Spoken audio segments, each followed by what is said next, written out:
Hey everyone, welcome to another deep dive with us. Today we're going to help you get ready for your upcoming bereavement counselor interview. And we're going to do that by diving deep into some awesome resources from RoleCatcher, their career guide, their interview guide, and even how their AI can help you get prepped. You sent over these materials and we've gone through them to pull out the most important stuff. Yeah, and the career guide actually highlighted something really interesting. What's that? Well, this field is really seeing a huge demand right now. It's projected to grow 7% over the next 10 years. That's pretty big. That's right. And it means your skills are in high demand, but interviews can be tough. Definitely. But luckily, RoleCatcher's interview guide gives us a ton of great info. It has sample questions that you're likely to be asked, and we're going to go through exactly how to answer them. So should we just jump right into it? Let's do it. The first one is, can you describe your experience working with individuals who have experienced a loss or bereavement? Okay, so what are they really asking here? Well, they're not just looking for you to repeat what's on your resume. They're looking for you to show the passion behind your work. So don't just list off your job titles. Right. They're looking for someone who really gets it, who can connect with people who are grieving. So think about specific times when you made a real difference in someone's life. Like what kind of situations? Maybe you helped a client develop coping skills, or you ran a support group and created a safe space for them to share their feelings. So it's all about specifics. Exactly. And this is where the STAR method is your best friend. Star. Situation, task, action, result. It's a way to tell a story that shows off your skills and the impact you made. So you set the scene, describe what you were supposed to do, explain the actions you took, and bam, you share the positive outcome. Exactly. Now, the next question is a bit trickier. How do you approach working with clients who are resistant to counseling or are in denial about their grief? Oh, that sounds tough. Yeah, this one is all about how you handle difficult clients, build trust, and navigate those sensitive conversations. It's about meeting people where they're at. Right. So instead of forcing them to talk, emphasize that you're listening to them and validate how they're feeling. Maybe you could say something like, it's understandable to feel this way. Grief affects everyone differently. That's perfect. Hmm. You don't want to push someone before they're ready. Just focus on building a good relationship and creating a safe space for them to open up when they're ready. Have you ever had a client who was resistant to therapy? How'd you handle it? Yeah, I remember. I bet that experience helps you answer this question so authentically. It really does. Okay, next question. How do you handle situations where a client becomes emotional or distressed during a session? So they want to see that you can handle those really emotional moments and still be supportive. It's all about creating a safe space for them to express their emotions. What would you say to a client who's really upset? I might say something like, it's okay to feel these emotions. Grief can be very overwhelming. You want them to feel heard. But you don't want to shut down their emotions.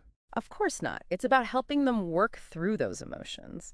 So think about the tools you use to help your clients, maybe mindfulness, maybe breathing exercises. It's okay to acknowledge how emotionally draining this work can be, right? Absolutely.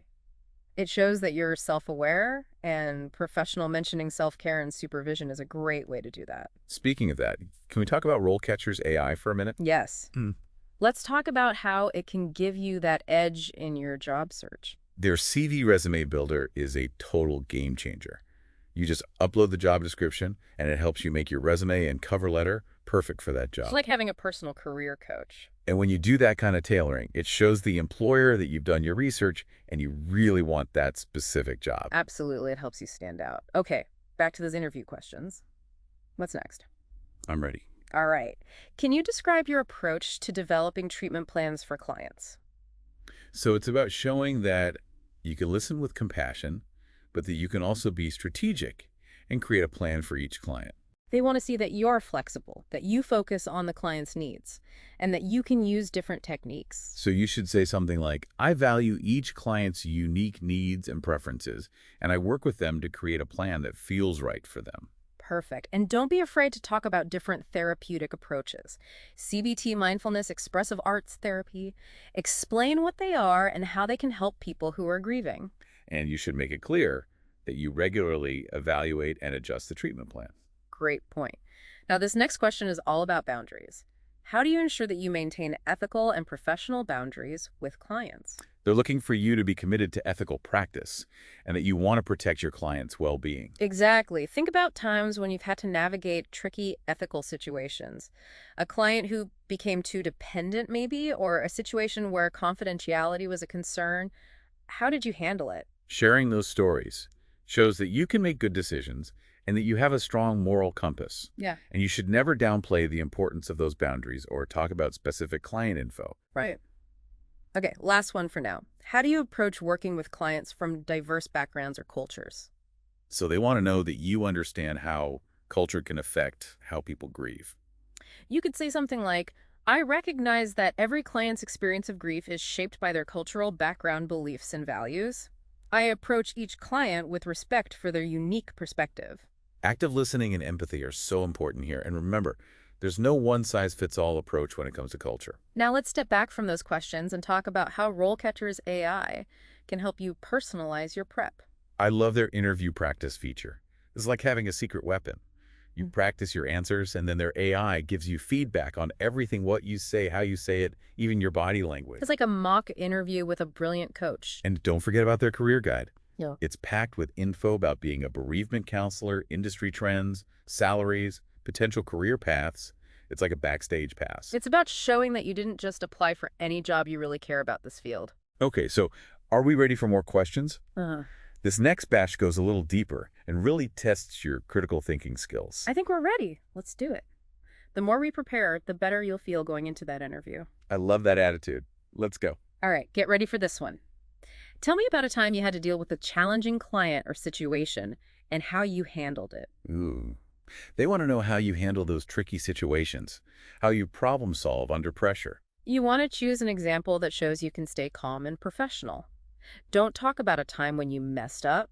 Pick a time when you faced a real challenge. Like maybe a client who just wouldn't open up. Yeah, or maybe you had to deal with a family that was fighting during a really difficult time. And walk them through it step by step. Use that STAR method we talked about. Exactly. Set the scene, explain the problem, what did you do, and what was the result. Did you calm things down? Did you come up with a creative solution? Did you learn something from it? Speaking of learning, they might ask, what did you learn from that experience and how has it shaped your approach to counseling? So they want to know that you're always learning and growing. Right. It's not about being perfect. It's about getting better. Maybe you realized you need to set boundaries earlier, or you learned a new way to connect with clients who are resistant. It's about how you've become a better counselor because of that experience. Okay, switching gears a bit, what if they ask, describe a time when you had to work as part of a team to provide support to a client? What was your role and what were the challenges and successes? Bereavement counseling is often a team effort, so they want to know you can work with others. Think about a specific time when you worked with other professionals, doctors, social workers, other counselors to help a grieving client. Really paint a picture of what you did. Did you coordinate care or provide counseling or advocate for the client? What obstacles did you face? Were there communication issues or disagreements? And of course, what went well? Did you all come together to help the client? They might even ask, what are your strengths and weaknesses when it comes to teamwork? The classic strengths and weaknesses question. But don't worry, just be honest and focus on the good stuff. Like your communication skills, your ability to listen and work with others, your willingness to help out your colleagues. And when you talk about weaknesses, pick something you're working on. Maybe you tend to take on too much or you're learning to be more collaborative. Now let's talk about something that might come up indirectly. Self-care. They want to know you can handle this job without burning out. It's so important in this field. Be ready to talk about what you do to take care of yourself. Do you have hobbies? Do you meditate? Do you have a good support system? Sharing that shows you're self-aware and professional. It shows you know how to take care of yourself so you can take care of others. And it goes back to those challenging situations we were talking about. Self-care helps you stay grounded and prevents compassion fatigue. So you can be there for your clients. Speaking of being there, let's talk about RoleCatcher's AI again. Their career guide is amazing. It's like a deep dive into the world of bereavement counseling. You get all this info about industry trends, salaries, potential career paths. It's all there. It shows you're not just looking for any job, you're passionate about this one. And you can use that info in your answers, for example. The career guide talks about holistic healthcare. You can talk about your interest in that. Or you could talk about the challenges in this field, the growing demand, the need for culturally sensitive care, all that stuff. And RoleCatcher's AI can help personalize all of this. You upload the job description, and it picks out the most relevant skills and trends from the career guide. So you can tailor your answers to that specific job. Okay, are you ready for the last set of questions? These are the ones that really make you think about the big picture. I think we're ready. Bring it on. This deep dive is all about preparing you to not just answer questions, but to really shine in that interview. Okay, here's a tough one. What do you see as the biggest challenges facing the field of bereavement counseling today? Wow, they're really testing you here. They want to see if you understand the bigger issues. Remember all those insights from RoleCatcher's Career Guide? Yeah, that's gold right there. Exactly. This field is changing so fast. New tech, changing social norms, more awareness of mental health. It's exciting, but it's also a lot to keep up with. Right. So what really stands out to you? What are you passionate about? Well, maybe it's about making sure everyone has access to bereavement services, even in underserved communities. Or maybe you're worried about the ethical side of online support groups. Yeah, or maybe you think the way we approach grief as a society is outdated, with social media and everything. It's all about showing them that you're thinking critically about the field. There's no right answer, just be genuine. Here's another one to think about. How do you think bereavement counseling will evolve in the future? And how do you plan to stay ahead of the curve? So they want to see that you're forward-thinking, that you're ready to adapt. It's about being a leader in the field. What about all that new technology, virtual reality, AI? How do you see that playing a role? It's not about predicting the future. It's about showing that you're curious and you're willing to learn and grow. Talk about continuing education, staying up to date on research, all of that. And connect it back to your own goals. How do you see yourself contributing to the field? Okay, last question. If you could change one thing about the way society approaches death and grief, what would it be? This one's deep. It's about your values. What bothers you the most about how we deal with death and grief as a society?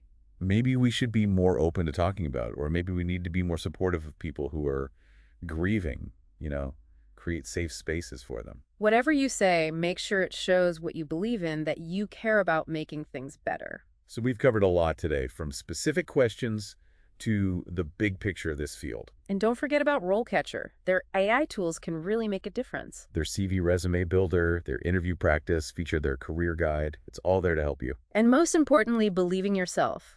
You've chosen a path that takes a lot of heart and strength. Let that shine through. That's all for this deep dive. We hope you feel more confident and ready to ace that interview. You've got this. We're rooting for you. Keep learning, keep growing, and we'll see you next time.